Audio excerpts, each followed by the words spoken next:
이 새벽에 온라인으로 예배를 드리시는 모든 분들 환영하고 축복합니다. 제가 기도하고 말씀 나누도록 하겠습니다. 사랑과 은혜가 풍성하신 하나님 아버지 감사합니다. 오늘도 귀한 생명 허락하여 주셔서 이 아침의 시간에 주님 앞에 나와 주님께 예배 드릴 수 있도록 인도하여 주심을 감사드립니다. 주님, 이 시간 저희들이 주님의 마음을 알아가는 데 힘쓰기 원합니다. 다른 생각 모두 내려놓고 오직 주님의 말씀에만 집중하게 하시고 주님 앞에 기도하는 일에 마음을 다하게 하셔서 주님의 뜻대로 나아갈 수 있도록 함께하여 주시옵소서. 그래서 이 예배를 통해 우리의 삶이 온전한 그리스도의 삶으로 변화될 수 있도록 함께하여 주시옵소서. 이 시간 말씀을 듣습니다. 말씀을 전하는 자와 말씀을 듣는 모든 성도님들이 함께 은혜 받고 변화되는 귀한 시간이 될 수 있도록 성령님 저희들과 함께하여 주시옵소서. 이 모든 말씀 살아계신 예수님의 이름으로 기도드립니다. 아멘. 오늘 우리에게 주신 하나님의 말씀 출애굽기 36장 1절부터 7절까지의 말씀입니다. 부살렐과 오홀리압과 및 마음이 지혜로운 사람 곧 여호와께서 지혜와 총명을 부으사 성소에 쓸 모든 일을 할 줄 알게 하신 자들은 모두 여호와께서 명령하신 대로 할 것이니라. 모세가 부살렐과 오홀리압과 및 마음이 지혜로운 사람 곧 그 마음에 여호와께로부터 지혜를 얻고 와서 그 일을 하려고 마음에 원하는 모든 자를 부르매 그들이 이스라엘 자손의 성소의 모든 것을 만들기 위하여 가져온 예물을 모세에게서 받으니라. 그러나 백성이 아침마다 자원하는 예물을 연하여 가져왔으므로 성소의 모든 일을 하는 지혜로운 자들이 각기 하는 일을 중지하고 와서 모세에게 말하여 이르되 백성이 너무 많이 가져오므로 여호와께서 명령하신 일에 쓰기에 남음이 있나이다. 모세가 명령을 내리매 그들이 진중에 공포하여 이르되 남녀를 막론하고 성소에 드릴 예물을 다시 만들지 말라 하매 백성이 가져오기를 그치니 있는 재료가 모든 일을 하기에 넉넉하여 남음이 있었더라. 아멘. 오늘 본문에서는 모세가 부살렐과 오홀리압 그리고 지혜로운 사람들을 불러서 성막 건축을 지시하는 것을 볼 수가 있습니다. 이 성막은 하나님께서 임재하시는 곳이자 이스라엘 백성들이 하나님께 나아가는 유일한 예배의 장소입니다. 이러한 거룩한 장소인 성막을 하나님께서는 사람들에게 만들라고 지시하셨습니다. 이전에는 하나님께서 성막을 이렇게 지으라고 지시만 하셨는데 오늘 본문 이하의 내용을 보시면 이제는 성막 건축이 건축자들의 손을 통해서 시작되는 것을 보실 수가 있습니다. 전에도 말씀드렸지만 부살렐과 더불어 같이 성막을 건축하는 사람들에게 필요한 요건은 여호와의 지혜로 충만해야 한다는 것입니다. 첫 번째로는 하나님으로부터 오는 지혜와 은사를 지녀야 하며 두 번째로는 하나님의 일을 하기 위해 자원하고 헌신하는 마음이 있어야 합니다. 성막 건축에 마음은 있는데 능력을 부여받지 않았다거나 능력은 있으나 마음이 없는 경우에는 하나님의 거룩한 성막을 짓는 일에 동참할 수 없었습니다. 그렇기 때문에 이 성막을 짓는 사람들은 하나님을 향한 마음과 능력이 출중한 사람들이었다는 것을 추측해 볼 수가 있습니다. 이제 성막을 건축할 사람들과 설계도는 준비가 되었고 이제는 성막을 건축할 재료가 필요했습니다. 그래서 건축에 필요한 각종 재료들을 백성들을 통해서 모으기 시작하였습니다. 그런데 놀랄만한 일이 일어납니다. 이스라엘 백성들이 자신이 가지고 있는 물품들을 굉장히 많이 모아서 내놓기 시작합니다. 5절을 보시면 백성들이 예물을 너무 많이 가져와서 하나님께서 명령하신 일에 다 쓰고도 남는다고 이 건축자들이 말하였습니다. 그래서 모세는 남녀를 막론하고 성소에 드릴 예물을 다시 만들지 말라고 공표를 하였습니다. 있는 재료가 모든 일을 하기에 넉넉했던 것입니다. 이것은 굉장히 은혜로운 일 아닙니까? 백성 모두가 한마음이 되어서 하나님의 성전, 즉 성막을 만드는데 자신의 소유를 많이 내놓은 것입니다. 이것은 그들이 강제적으로 모아서 드린 것이 아닙니다. 자원해서 드린 예물이었습니다. 이스라엘 백성들은 하나님께 헌신하는 마음으로 자발적으로 예물을 드렸던 것입니다. 이 예물은 이스라엘이 출애굽을 할 때 애굽 사람들에게서 받은 물품이었습니다. 출애굽기 12장 35절 36절에 이렇게 되어 있습니다. 이스라엘 자손이 모세의 말대로 하여 애굽 사람에게 은금 패물과 의복을 구하매 여호와께서 애굽 사람들에게 이스라엘 백성에게 은혜를 입히게 하사 그들이 구하는 대로 주게 하심으로 그들이 애굽 사람의 물품을 취하였더라. 이것이 비록 이스라엘이 출애굽을 할 때 애굽 민들로부터 받아서 나온 패물이긴 하지만 광야에서 하나님의 일을 하는데 쓰고 남도록 바쳤다는 것은 진정한 헌신의 마음과 희생행위가 아니면 불가능한 일이었습니다. 이렇게 성막은 모두가 마음을 합한 가운데 건축이 진행이 되었습니다. 모두가 합심하여 하나님께 나아간다는 것. 그것이 교회의 본질이 아니겠습니까? 우리들 또한 하나의 공동체로서 하나님의 일을 하는데 마음을 쏟고 서로 협력하며 선을 이루어야 합니다. 그것이 주님께서 바라시는 온전한 교회의 모습인 것입니다. 이스라엘 공동체가 헌신의 마음을 모아 재료를 쌓았으니 이제는 하나님께서 지시하신 말씀을 따르기만 하면 되는 것입니다. 모세는 1절에서 성소에 쓸 모든 일을 할 줄 알게 하신 자들은 모두 여호와께서 명령하신 대로 할 것이니라 말하고 있습니다. 우리는 이 말씀처럼 여호와께서 말씀하신 대로 순종하는 삶을 살아야 합니다. 그러나 하나님의 말씀을 듣고 그대로 순종하는 것은 우리가 생각하는 것만큼 쉬운 일은 아닙니다. 우리는 사람이기에 실수할 수 있습니다. 저희 담임 목사님께서도 이 번역에 대해서 저저번 주 주일날 설교를 하셨는데 이 성경을 번역한 사람도 실수를 합니다. 예수님께서는 낙타가 바늘기에 들어가는 것이 부자가 하나님의 나라에 들어가는 것보다 쉬우니라 말씀하셨습니다.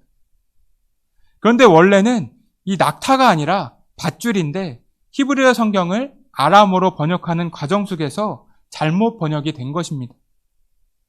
밧줄이라는 말은 아람어로 감타이고 낙타는 감라인데 이 번역을 하신 분이 감타 대신 감라를 써서 낙타로 번역이 되었다고 많은 학자들이 주장하고 있습니다. 하나님의 일을 하면서도 이러한 실수는 언제든지 나올 수 있습니다. 이렇게 모든 실수는 사람에게서 나오는 것이지 하나님의 말씀에서 나오지 않습니다. 하나님께서 말씀을 주셨는데도 우리들이 제대로 받아 적지를 못하는 것입니다.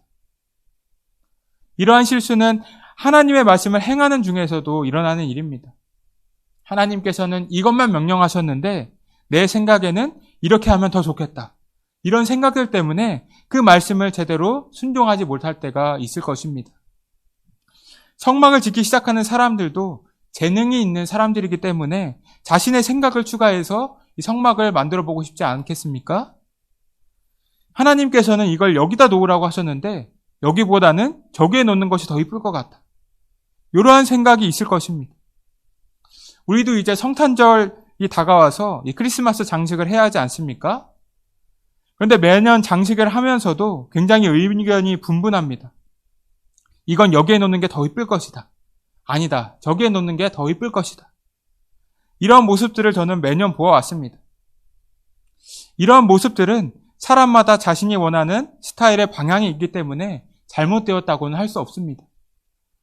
그러나 주의할 점은 하나님의 말씀을 듣고 일을 할 때에는 이러한 개인의 생각은 철저히 내려놓고 하나님의 말씀에 그대로 순종하는 모습을 보여야 한다는 것입니다. 모세는 하나님께 최고의 평가를 받은 사람입니다.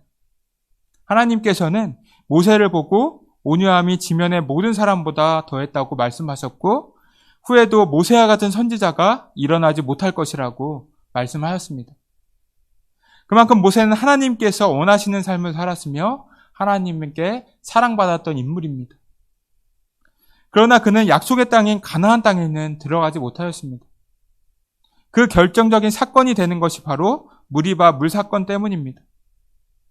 무리바에서 모세는 하나님의 말씀대로 그대로 행하지 않았습니다. 하나님께서는 모세에게 반석에 명령을 해서 물을 내라고 말씀하셨습니다. 그러나 모세는 반석에 명령하지 않았습니다. 자신이 가지고 있던 지팡이로 반석을 2번 쳐서 물을 내었습니다. 모세는 하나님의 은혜로 물을 낼 수는 있었지만 하나님의 말씀에 제대로 순종하지는 못했던 것입니다. 그러한 불순종으로 인해 모세는 가나안 땅에 들어가지 못하였습니다. 여태까지 하나님의 말씀에 최선을 다해 순종한 모세였지만 중요한 순간 하나님을 거역해서 죄의 자리에 빠지고 만 것입니다. 그래서 우리는 때로는 우리의 생각을 절제하며 살아가야 합니다. 우리가 하나님의 일을 하고 있다고 하더라도 그 말씀대로 제대로 순종하지 못한다고 한다면 죄의 자리에 빠지는 것입니다. 즉 하나님 앞에서 오바를 하면은 우리도 하나님 앞에 큰 실수를 할 수 있다는 것입니다. 그냥 주어진 말씀에 그대로 순종하는 것만으로도 충분하다는 것입니다. 여러분들도 똑같은 본문의 설교를 들으실 때 들었던 내용보다도 이 새로운 내용을 원하지 않습니까? 저도 설교를 준비할 때 많은 분이 이미 알고 있는 내용보다 조금 더 새로운 내용을 써야겠다는 생각을 가지고 있습니다. 이런 아는 내용을 하면은 성도님들이 지루할 수도 있고 이 새로운 내용을 원하시는 분들의 필요를 채워줄 수 없겠다 싶어서 이 새로운 메시지를 많이 찾아보려고 합니다. 그런데 이 새로운 것을 찾는 과정 속에서 하나님의 말씀이 아닌 다른 말씀을 전할 수도 있겠다는 생각을 오늘 설교를 준비하면서 생각해 보았습니다. 이 말씀이 진리 그 자체인데 그 말씀 이상의 새로운 것을 찾고 전하라고 하면 무리가 오고 그것으로 인해 정확한 말씀을 제대로 전하지 못할 수도 있다고 느꼈습니다. 그래서 오버하지 말고 있는 말씀이나 제대로 전하자 이렇게 생각을 했습니다. 우리는 이제 하나님의 말씀을 지키며 사는 것에 열심을 다해야 합니다. 믿음의 성숙을 이루어야 한다는 것입니다. 이 성숙이라는 단어는 경험이나 습관을 쌓아서 익숙해지는 것을 의미합니다. 우리의 믿음은 성장하는 것이 아니라 성숙해져야 하는 것입니다. 성장은 계속 커지는 것을 의미합니다. 그런데 믿음이라는 것이 계속 성장 가능한 것입니까?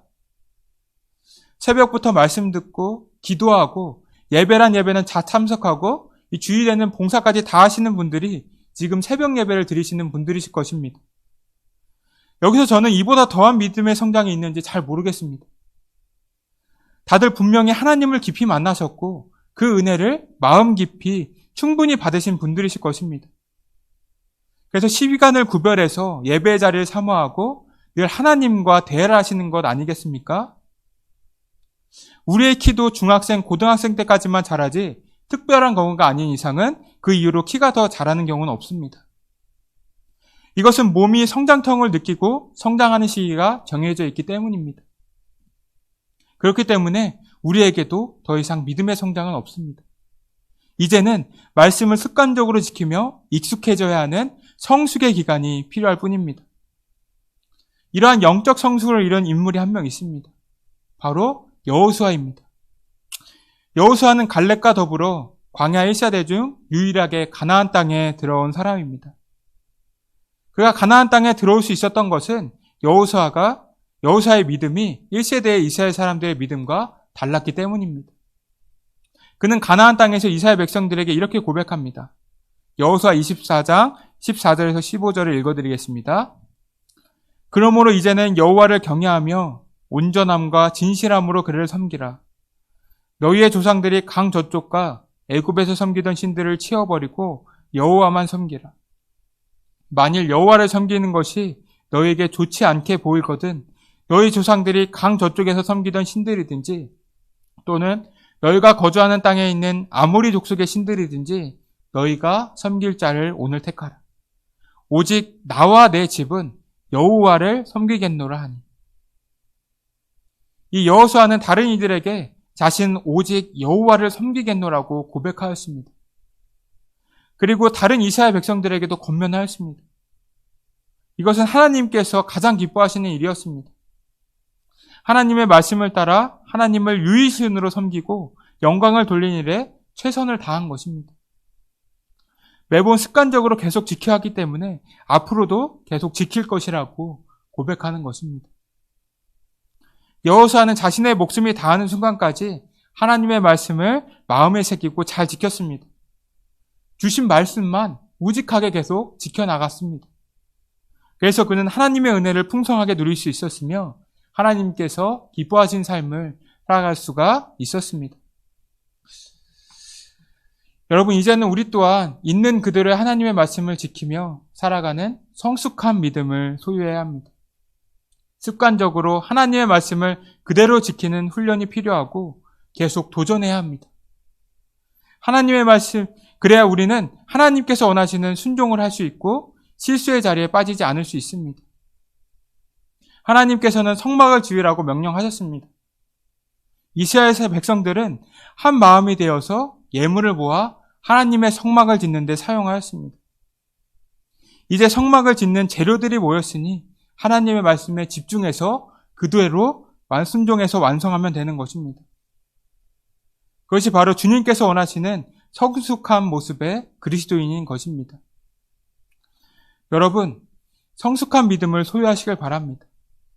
이제는 성장하는 믿음이 아니라 성숙한 모습으로 말씀을 그대로 지키려는 노력이 필요합니다. 여러분들께서 그러한 성숙한 믿음을 소유하셔서 실수의 자리에 빠지지 마시고 하나님의 충성된 종으로서 살아가시기를 주님의 이름으로 축복합니다. 이 시간 다 함께 기도하길 원합니다.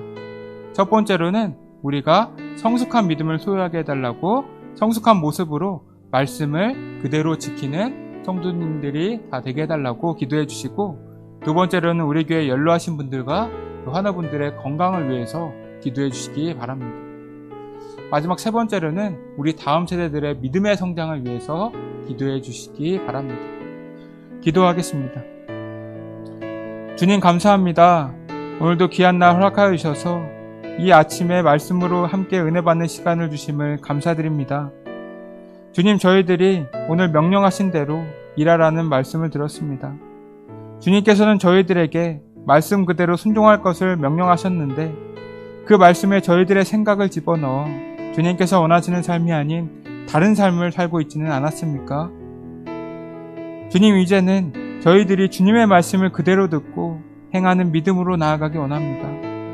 저희들 모두가 성숙한 믿음을 소유하여서 하나님께서 원하시는 순종을 할 수 있도록 성령님께서 함께하여 주시옵소서. 오늘 하루도 주님의 은혜 가운데 거룩하고 평안하게 살 수 있도록 인도하여 주시옵소서. 이 모든 말씀 살아계신 예수님의 이름으로 기도드립니다. 아멘.